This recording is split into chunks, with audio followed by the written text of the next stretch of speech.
नमस्कार। नागरिक post .com को युट्युब लाइभमा हजुरहरू सबैलाई हार्दिक स्वागत छ। र हामी केही दिन अगाडिदेखि नागरिक पोस्ट .com मा भगवान बुद्ध शाक्यमुनि गौतम बुद्धको मजिम निकायको विभिन्न सूत्रहरूको बारेमा हजुरहरूलाई जानकारी गराउने प्रयास गरिराखेका थियौं। र आज हामीले जुन यो मजिम निकायको शङ्खारूपपत्ति सूत्रको बारेमा बताउन गइराखेका छौं। र धेरै जसो व्यक्तिहरूले एकै जीवनमा निर्वाणमा पुग्ने इच्छा गर्दैनन्। हुन त भगवान बुद्धको धर्म अकालीको भनिन्छ। अकालीको भनेको आजको आजै फल दिने खालको धर्म हो। र आजको आजै र केही टाइम नलागिकन यही एकै जीवनमा निर्वाणमा पुग्ने फेरि जन्म हुनुपर्ने जुन दुःख छ त्यो दुःखबाट चाहिँ मुक्त गराइदिने धर्म हो। त्यस्तो खालको धर्म भए तापनि कतिपय व्यक्तित्वहरूलाई चाहिँ एकै जीवनमा दुःखबाट मुक्त हुने इच्छा हुँदैन। विभिन्न सांसारिक कुराहरूमा चाहिँ उहाँहरूको एउटा तृष्णा वा चाहिँ एउटा आसक्तिको कारणले गर्दाखेरि हैन मलाई श्रोतापन्न मात्र भए पनि पुग्छ भन्ने एउटा इच्छा कति व्यक्तिहरूको हुन्छ। श्रोतापन्न भयो भने चाहिँ 7 वटा जन्मसम्म मात्रै फेरि जन्मिनुपर्छ र उहाँहरू कहिले पनि नर्कमा जाँदैन। अपाय दुर्गति भूत प्रेत त्रियक असुर यो नर्कमा नजाने भएको कारणले गर्दाखेरि धेरै जसो धर्मको अभ्यास गर्ने व्यक्तिहरूले चाहिँ म चाहिँ अब देवलोकमा मात्रै गए पनि पुग्छ, म चाहिँ अब नर्कमा जान हुन्छ मात्र पनि पुग्छ, निर्वाणमै पुग्नुपर्छ भन्ने छैन भन्ने खालको सोच भएको पनि व्यक्तिहरू हुनुहुन्छ। र यस्तो व्यक्तिहरूको लागि पनि भगवान बुद्धले उहाँहरूको श्रद्धा अनुसार, उहाँहरूको स्तर अनुसार, उहाँहरूको क्षमता अनुसारको उपदेशहरू दिने गर्नुहुन्छ। तर पछिल्लो समयमा विभिन्न धर्मगुरुहरूले चाहिँ भगवान बुद्धलाई कसरी कमेन्ट गर्नुभयो भन्दाखेरि भगवान बुद्धले चाहिँ अब यस्तो खालको उपदेश दिनुभयो जुन उपदेशबाट चाहिँ अब 7 वटा जन्म लिनुपर्ने, 3 वटा जन्म लिनुपर्ने अनि मात्र तर्ने वा चाहिँ विभिन्न त्यो 31 वटा भुवन पार गरेपछि बल्ल यस्तो पुग्छ भन्ने खालको चाहिँ यस्तो गलत बुझाइहरू हो। हुन त भगवान बुद्धले एकै जीवनमा निर्वाणमा पुग्ने खालको उपदेश दिनु भए तापनि कतिपय व्यक्तिहरूलाई चाहिँ विभिन्न प्रकारको तृष्णाको कारणले गर्दाखेरि उहाँहरू चाहिँ एकै जीवनमा निर्वाणमा पुग्ने इच्छा हुँदैन। र यो भनेको ती व्यक्तिहरूको कमजोरी हो, ती व्यक्तिहरूको स्तर हो। यसमा चाहिँ भगवान बुद्धको कुनै पनि प्रकारको चाहिँ गल्ती छैन। र यसलाई चाहिँ म प्रमाणित गर्नको लागि शङ्खारूपपत्ति भन्ने यो सूत्रलाई चाहिँ हजुरहरूलाई जानकारी गराउन चाहन्छु। र यसमा चाहिँ यो पुण्य संस्कार कस्तो खालको पुण्य गर्यो त्यस्तो खालको चाहिँ विपाक हुन्छ भन्ने किसिमले यसरी गइराखेको छ। र यसमा यसरी जुन चाहिँ यो जति पनि त्रिपिटक ग्रन्थहरू छन् सबै त्रिपिटक ग्रन्थहरू चाहिँ यही एउटा गाथामा चाहिँ आधारित छ। जस्तै मैले यही गाथालाई चाहिँ धेरै प्राथमिकता दिएर चाहिँ भनिराखेको छु। सब पापस्य अकरणं कुशलस्य उपसम्पदा सचित्त पर्योदपनं एतं बुद्धानुशासनं भनेर यो गाथा एकदमै महत्त्वपूर्ण छ। सब पापस्य अकरणं भनेको त्रिपिटकको विनय पिटक को जति पनि उपदेशहरू छ, विनय पिटकमा भएको जति पनि उपदेशहरू छन् ती उपदेशहरू सब पापस्य अकरणं अन्तर्गत चाहिँ पर्दछन्। र जति पनि सूत्र पिटक अन्तर्गतको उपदेशहरू छन् ती सबै कुशलस्य उपसम्पदा कुशल कसरी हुन्छ भन्ने कुराहरू अन्तर्गत चाहिँ राख्न सकिन्छ भने सचित्त पर्योदपनं भनेर जुन चित्तलाई सफा गर्ने, मनलाई सफा गर्ने भनेको सबै अभिधर्म पिटक अन्तर्गतका कुराहरू पर्दछन्। यसरी एउटै गाथामा त्रिपिटकको सबै सारांश यो एउटा गाथा राम्ररी बुझ्न सक्यो, यो एउटा गाथा चाहिँ हामीले राम्ररी चिन्तन मनन गर्न सक्यो र राम्ररी अभ्यास गर्न सक्यो भने सम्पूर्ण त्रिपिटकको अभ्यास गरेको जस्तै हुन्छ, सम्पूर्ण त्रिपिटक जानेको जस्तै हुन्छ। त्यही भएको कारणले हामीले चाहिँ यो गाथालाई एकदमै महत्त्वका साथ कुनै पनि पाप नगर्नु, कुशल कर्महरू गर्दै जानु र आफ्नो चित्तलाई चाहिँ एकदमै शुद्ध सफा राख्नु भन्नेलाई चाहिँ एकदमै महत्त्वका साथ चाहिँ हामीले अध्ययन गर्नुपर्दछ। र यसरी एक समयमा श्रावस्ती अनाथपिण्डिक महाजनले बनाउनु भएको जेठ राजकुमारको जुन चाहिँ जग्गामा बनाउनु भएको बिहारमा भगवान् बुद्ध चाहिँ बसिराख्नु भएको थियो, त्यहाँ चाहिँ विहार गरिराख्नु भएको थियो। सो समयमा भगवान् बुद्धले भिक्षुहरूलाई भिक्षुहरू भनेर सम्बोधन गर्नुहुन्छ र भदन्त भनेर भिक्षुहरूले उहाँको चाहिँ उत्तर दिनुहुन्छ।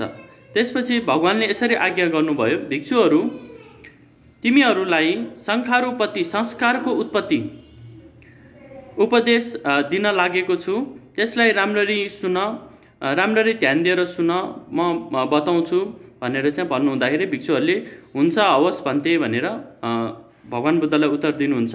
अनि भगवान् बुद्धले चाहिँ यसरी आज्ञा गर्नुहुन्छ, भिक्षुहरू यहाँ भिक्षुहरू श्रद्धाले युक्त हुन्छन्, शीलले युक्त हुन्छन्, श्रुत भनेको हामीले यो एकदम अध्ययन गर्ने, एकदमै विभिन्न उपदेशहरू सुन्ने र त्यागले युक्त हुन्छ, प्रज्ञाले युक्त हुन्छ।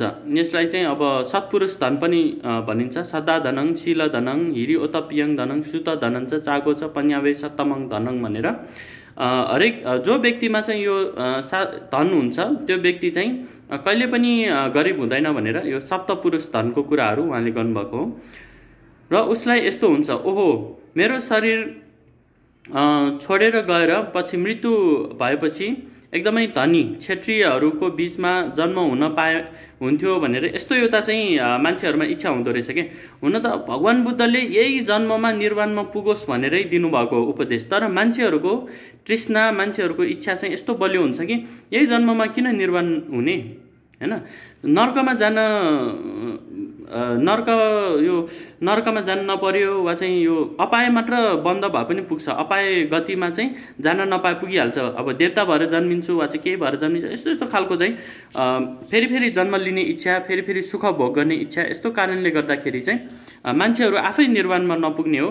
यो भगवान् बुद्धको उपदेशको केही कमी कमजोरी वा भगवान् बुद्धको गल्ती होइन कि यो हामी मानिसहरूमै भएको तृष्णाको कारणले गर्दाखेरि हामीलाई बुद्धले देखाउनु भएको बाटो यही जीवनमा निर्वाणमा पुग्ने, एउटा यही हाम्रो लास्ट जीवन गर्ने भए तापनि हामीलाई नै अब कस्तो इच्छा आउँदो रहेछ भन्दाखेरि यो शरीर छोडेर मृत्यु भएपछि एकदम धनी कुलमा एकदमै क्षेत्रीय, हैन, एउटा राजकुमार भएर जन्मिन पाए हुन्थ्यो।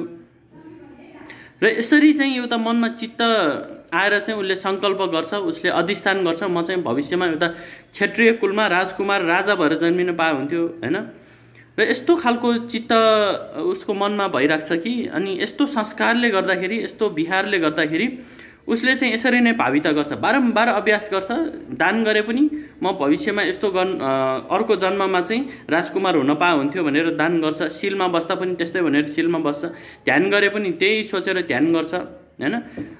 यो जन्ममा श्रोतापन्न भए पुगिहाल्छ, नर्कमा जाने होइन के होइन, अर्को 7वटा जन्मसम्म अब देवता भएर जन्मिन्छ वा राजा भएर जन्मिन्छ, ठिकै छ भनेर यसरी चाहिँ सोच्ने भएको कारणले गर्दाखेरि अनि यही मार्ग, यही प्रतिपदाले गर्दाखेरि चाहिँ उनीहरू फेरि फेरि उत्पत्ति हुने गर्दछन्। र फेरि भगवान् बुद्धले भन्नुहुन्छ, भिक्षुहरू फेरि श्रद्धा र प्रज्ञाले युक्त भएर उनीहरूले चाहिँ ओहो म मृत्यु भएपछि एउटा ब्राह्मण भएर जन्मिनु पाए हुन्थ्यो, हैन। त्यो बेलामा अब इन्डियामा आजभन्दा अब केही वर्ष पहिला चाहिँ अब ठुल्ठुलो जाति, सानसानो जाति भनेर एकदमै यो भेदभाव अहिले पनि हुन त अहिले पनि छ भेदभावहरू। ब्राह्मण भएर जन्मिन पाए हुन्थ्यो, एकदम धनी कुलमा चाहिँ खानदानी कुलमा जन्मिन पाए हुन्थ्यो भनेर यसरी इच्छा गर्नुहुन्छ। र त्यसपछि फेरि भिक्षुहरूले फेरि श्रद्धा र प्रज्ञाले युक्त भएर उसले चाहिँ अब केही अब उपदेशहरूमा सुनिराखेको हुन्छ कि चतुर महाराजीका देवताहरू चाहिँ एकदमै लामो आयु बाँच्ने हुन्छ, एकदमै रूपवर्ण अनुहार पनि एकदमै राम्रो हुन्छ र धेरै सुखी हुन्छ चतुर महाराजीका देवताहरू। ओहो म पनि मृत्युपछि चाहिँ चतुर महाराजीका देवता भएर चाहिँ जन्मिन पाए हुन्थ्यो भनेर चाहिँ यस्तो उहाँहरूले कल्पना गर्नुहुन्छ। र यस्तो खालको चित्तले, यस्तो खालको चाहिँ अधिष्ठानले, यस्तो खालको चाहिँ अब उसले इच्छाको कारणले गर्दाखेरि उसको संस्कार, उसको चाहिँ विहार, उसको चाहिँ भाविता, उसको सबै अभ्यास, उसको उत्पत्ति यस्तै यस्तै खालको ठाउँमा चाहिँ उहाँ पनि जन्मिनुहुन्छ। फेरि कुनै कुनै अब भिक्षुहरू भनेर फेरि भगवान् बुद्धले भन्नुहुन्छ, यस्तो पनि मान्छेहरू छन् जो चाहिँ श्रद्धा राखेर प्रज्ञा राखेर होइन ट्राइथिङ्स भन्ने देवलोक छ, त्यो देवलोकमा चाहिँ जन्मिन पाए हुन्थ्यो, वा चाहिँ यामा भन्ने देवताहरू छ, वा चाहिँ तुसिता भन्ने देवताहरू छन्, वा चाहिँ निर्माणरति भन्ने देवताहरू छन्, परनिर्माण वशवर्ती देवताहरू छन्। त्यस्तै उहाँहरू चाहिँ एकदमै दीर्घायु लामो आयु बाँच्न सक्ने, एकदमै राम्रो रूपवर्णको र धेरै सुख प्राप्त गर्न सक्ने होइन। अनि त्यसपछि चाहिँ वशवर्ती देवताहरू भएर जन्मिन पाए हुन्थ्यो। र यस्तो खालको इच्छा, यस्तो खालको अधिष्ठान, यस्तो खालको भावनाको कारणले गर्दा चाहिँ उहाँहरू त्यस्तै त्यस्तै खालको ठाउँहरूमा चाहिँ जन्मिन पुग्छ। त्यसै गरेर भिक्षुहरू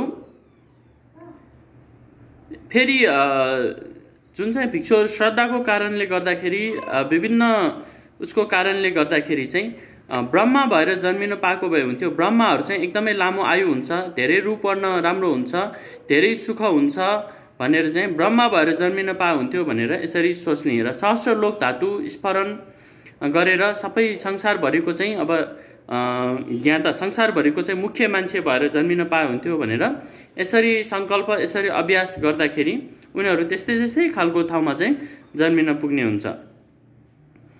र त्यहाँ जति पनि उत्पन्न भएको प्राणीहरू छ परिग्रहण भएर, जसरी आँखा भएको मान्छेले अमलक भन्ने एउटा फल छ अरे, एउटा फ्रुट्स छ, हातमा लिएर प्रत्यक्ष रूपमा चाहिँ त्यसलाई पर्यवेक्षण गर्दाखेरि सहस्र ब्रह्मा, सहस्री लोक धातु परिग्रहण होइन यसरी चाहिँ गरेको देख्छ। र ओहो म त अब यो ब्रह्मा, सहस्र ब्रह्मा चाहिँ बन्न पाए हुन्थ्यो होइन, यसरी ब्रह्मा भएर जन्मिन पाए भने त धेरै सुख हुँदो रहेछ। र यसरी चाहिँ बार बार मनमा चाहिँ यस्तै संस्कार गर्दाखेरि ऊ चाहिँ ब्रह्मा भएर जन्मिन्छ।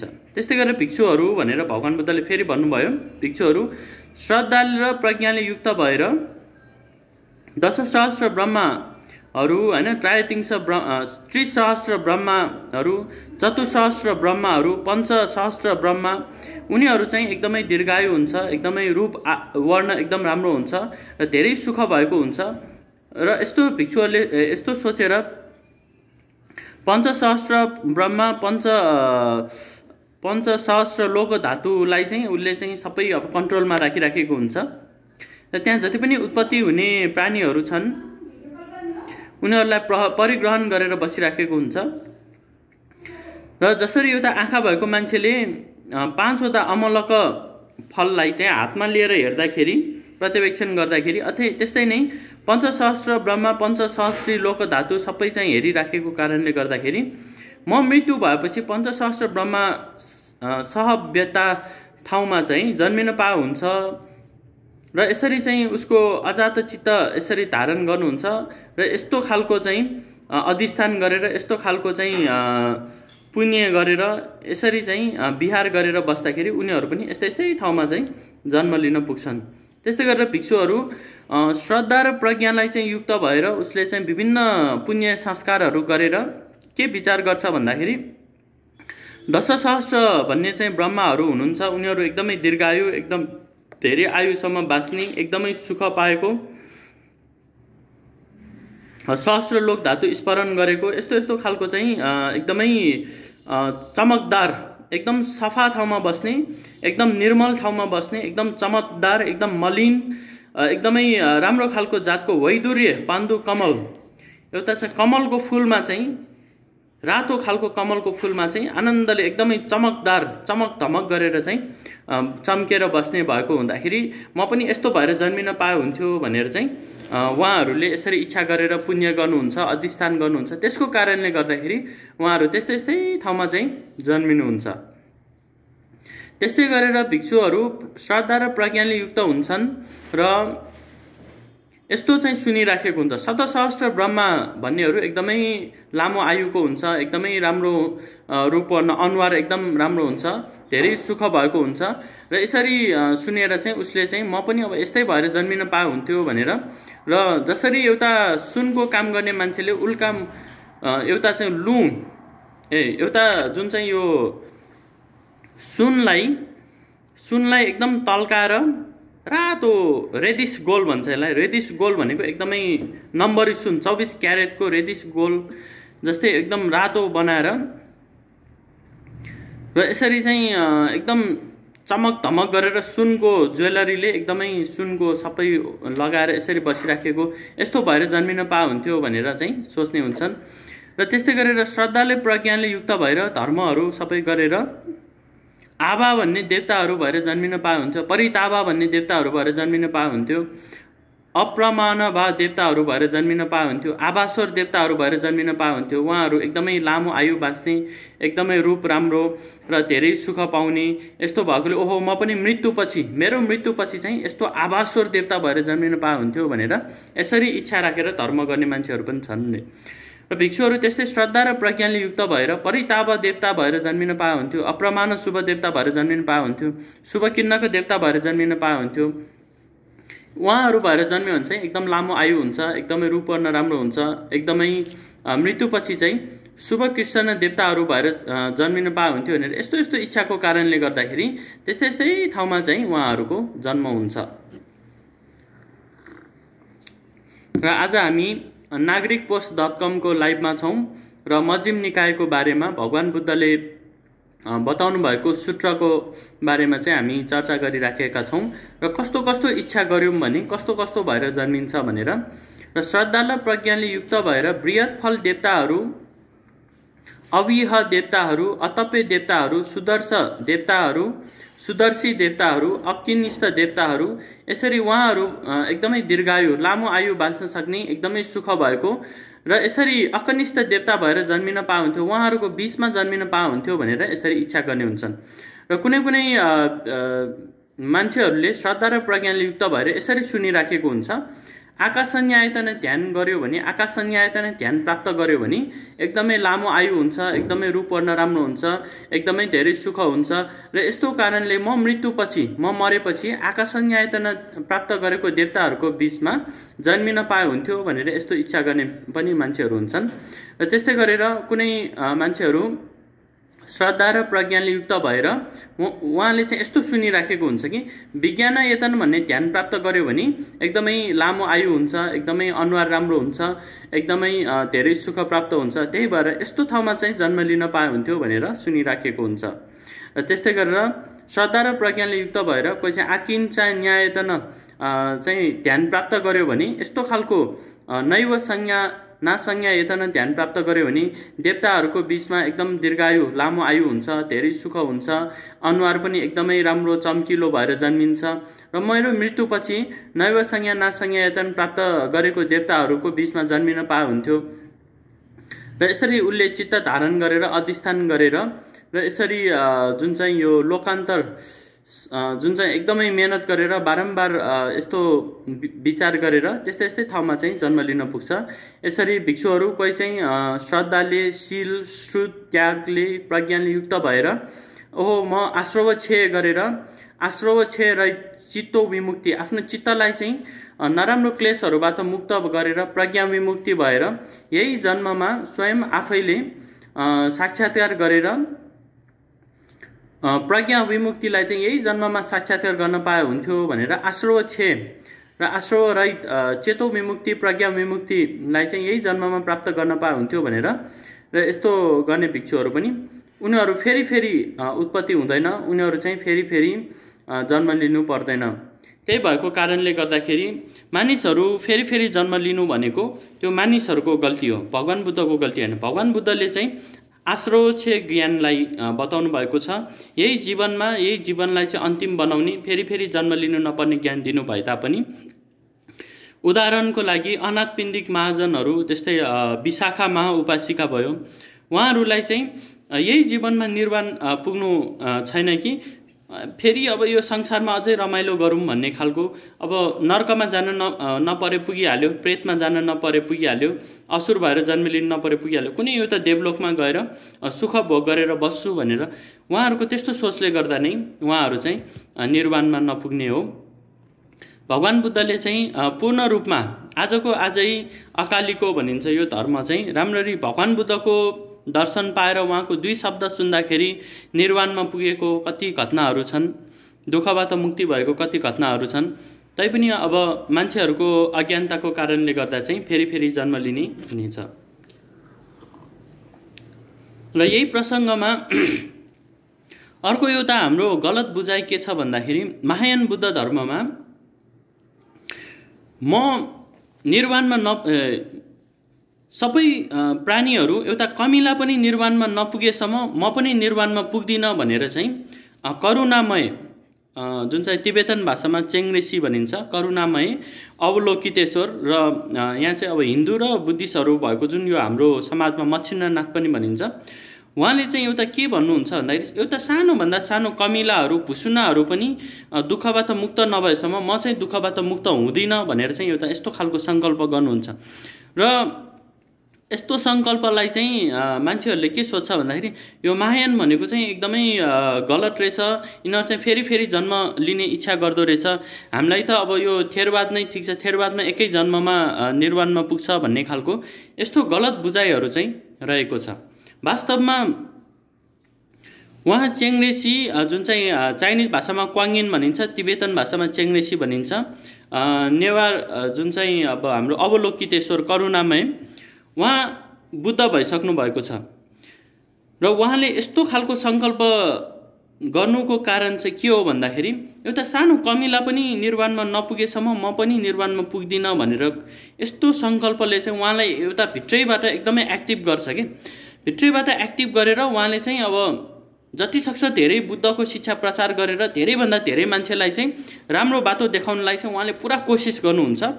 र उहाँले पुरा कोसिस गरेर यसरी प्राणीहरूलाई उद्धार गर्नेमा लागेको कारणले गर्दाखेरि चाहिँ उहाँ एकदमै चाँडै, जसरी हामीले रकेट उड्यो भन्छ नि, रकेट उडेर चन्द्रमामा जस्तै साइकलबाट जाँदाखेरि बिस्तारै जान्छ, बाइकमा अलि फास्ट जान्छ, त्यस्तै गरेर बुलेट ट्रेन भने जस्तै वा चाहिँ रकेटबाट चाहिँ चाँडै जाने भने जस्तै यो महायान वज्रयानको टेक्निकहरू चाहिँ झनै रकेट आजको आजै यही जीवनमा चाहिँ जति सक्छ चाँडै चाहिँ हाम्रो चित्तबाट चाहिँ बुद्ध बन्ने, चित्तलाई चाहिँ निर्वाणमा पुर्याउने भन्ने खालको एउटा अप्रतिष्ठित निर्वाणको चाहिँ कल्पना गरेको छ। अप्रतिष्ठित निर्वाण भनेको वज्रयानमा चाहिँ हाम्रो गुरुजुहरू जुन चाहिँ वज्राचार्यहरूले चाहिँ के भन्छ भन्दाखेरि ध्यान भनेर जुन चाहिँ मनमा आउने बित्तिकै झट्टै चतुर्थ ध्यानमा पुग्ने त्यस्तो खालको प्र्याक्टिसहरू चाहिँ आउँछ। अहिले तत्कालै चतुर्थ ध्यानमा पुग्न सक्ने, उसले जुन बेला इच्छा गर्यो त्यही बेला चाहिँ चतुर्थ ध्यानमा पुग्न सक्ने खालको प्र्याक्टिसहरू, त्यस्तो खालको टेक्निक्सहरू चाहिँ हाम्रो महायान वज्रयानमा चाहिँ दिइराखेको छ। र यस्तो खालको एउटा कल्पना कि एउटा सानो कमिला पनि बुद्ध नभएसम्म म बुद्ध बन्दिनँ भनेर चाहिँ उसले त्यस्तो खालको सोच राख्दाखेरि उसले एकदम मेहनत गरेर हरेक मान्छेलाई चाहिँ उसले धर्म बुझाउँदै हिँड्छ र अरूलाई धर्म बुझाउनु भनेकै आफू पनि धर्म बुझ्नु। थेरवाद बुद्ध धर्मको अभ्यासमा चाहिँ एकजना मान्छेबाट 100 जना मान्छेमा जाने हो भने महायान बुद्ध धर्मको अभ्यासबाट चाहिँ 100 जनाबाट 1 जनामा झर्ने हो। भनेको मतलब थेरवाद अभ्यास गर्ने मान्छेहरू पहिला आफू निर्वाणमा पुग्छन् र आफू निर्वाणमा पुगिसकेपछि 100 जनालाई निर्वाणमा पुर्याउनु हुन्छ भने महायान बुद्ध धर्ममा 100 जनालाई बुद्ध बन्ने बाटो देखाएपछि अरूलाई बुद्ध बनाउन सक्ने मान्छे आफू बुद्ध बन्छ कि बन्दैन। र 100बाट 1मा झर्ने महायान हो भने 1बाट 100मा झर्ने थेरवाद हो। यसको अर्थ चाहिँ के हो भन्दाखेरि बाटो फरक फरक छ। स्वयम्भूमा जाने कोही भगवान पाउबाट जानुहुन्छ, कोही बुद्ध पार्कबाट जानुहुन्छ, कोही यता आनन्दकुटी बिहारबाट जानुहुन्छ, कोही चाहिँ यता किमदोलबाट जानुहुन्छ। बाटो फरक फरक छ तर पुग्ने चाहिँ कहाँ हो? स्वयम्भू स्तूपमै हो भने जस्तै गरिकन चाहे त्यो थेरवाद भने पनि सप्ततिङ्स बोधिपक्ष धर्म नै अभ्यास गर्ने हो। र वज्रयान जुन चाहिँ हाम्रो गुर्जुहरूले गुबाजु भनिन्छ, उहाँहरूले चक्र सम्वर तन्त्र हेवज्र तन्त्र भने पनि आखिर त्यो प्र्याक्टिस गर्ने सप्ततिङ्स बोधिपक्ष धर्म नै हो।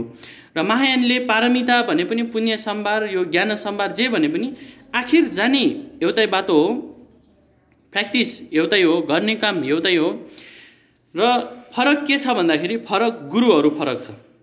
कसैको गुरुहरू बर्मिस ट्रेडिसनबाट आएको हुन्छ, कसैको थाई ट्रेडिसनबाट, कसैको श्रीलङ्काको भन्तेहरू गुरु बनाएको हुन्छ, कसैले ताइवानको जुन चाहिँ यो जैन बुद्धिज्महरू हैन गुरु बनाएको हुन्छ, कोहीले कोरियाको सोन बुद्धिज्मलाई गुरु बनाएको हुन्छ, कसैले चाइनाको छान बुद्धिज्मलाई चाहिँ गुरु बनाएको हुन्छ, कसैले प्योर ल्यान्ड भनिदिन्छ, कसैले के भनिदिन्छ।